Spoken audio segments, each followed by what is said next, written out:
Praise the Lord. இன்றைய பலப்படுத்தும் வார்த்தை 1 கொரிந்தியர் 1வது அதிகாரம் 27வது வசனம். 1 Corinthians chapter 1 verse 27. ஞானிகளை வெட்கப்படுத்தும்படி தேவன் உலகத்தில் பைத்தியமானவைகளை தெரிந்து கொண்டார். God chose the foolish things of the world to shame the wise. ஹல்லேலூயா. இந்த உலகத்துல மனுஷங்களால புறக்கணிக்கப்பட்டு எதற்கும் பிரயோஜனம் இல்லைன்னு சொல்லி தள்ளப்பட்ட மக்களை தேவன் தெரிந்து கொண்டாராம். ஹல்லேலூயா. இன்னைக்கு உங்களுடைய வாழ்க்கையில நிறைய பேர் உங்களை ஒதுக்கி வைத்திருக்கலாம், உங்களை எதற்குமே பிரயோஜனம் இல்லை என்று சொல்லி உங்களை கஷ்டப்படுத்துகிற வார்த்தைகளை சொல்லி உங்களை தள்ளி வைத்திருக்கலாம்.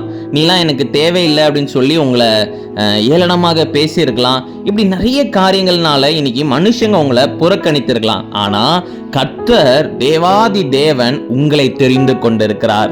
அவருடைய பணியை செய்கிறதற்காக இந்த உலகத்திலேயே மிகப்பெரிய பணி என்ன தெரியுமா? சுவிசேஷத்தை அறிவிக்கிறது, கர்த்தருக்காக ஊழியம் செய்கிறது தான். அப்போ நீங்க கர்த்தருக்காக செய்கின்ற பொழுது கர்த்தர் உங்களை அதிகமாக ஆசீர்வதிப்பார். இந்த உலகத்துல இருக்கிற பெரிய பெரிய படிப்பு படித்த மனுஷங்களை அவர் தெரிந்து கொள்ளலையா, உலகத்தாரால ஒதுக்கப்பட்ட உங்களை தான் கர்த்தர் தெரிந்து கொண்டிருக்கிறாராம்.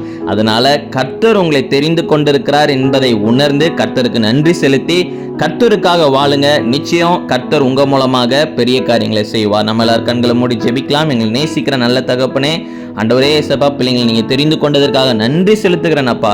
ஆண்டவரே, பிள்ளைங்க மூலமாக மகிமைப்படுங்க, பிள்ளைங்களை கொண்டு பயன்படுத்துங்க, பெரிய காரியங்களை செய்யுங்க. இயேசுவின் மூலம் ஜெபிக்கிறோம் எங்கள் ஜீவனுள்ள நல்ல பிதாவே. ஆமேன், ஆமேன், ஆமேன். மனுஷங்க உங்களை ஒதுக்குனாங்க, புறக்கணிச்சாங்க, கர்த்தர் உங்களை தெரிந்து கொண்டார். கர்த்தர் உங்களோட கூட இருக்கிறார். சந்தோஷமா இருங்க. God bless you. Have a joyful day.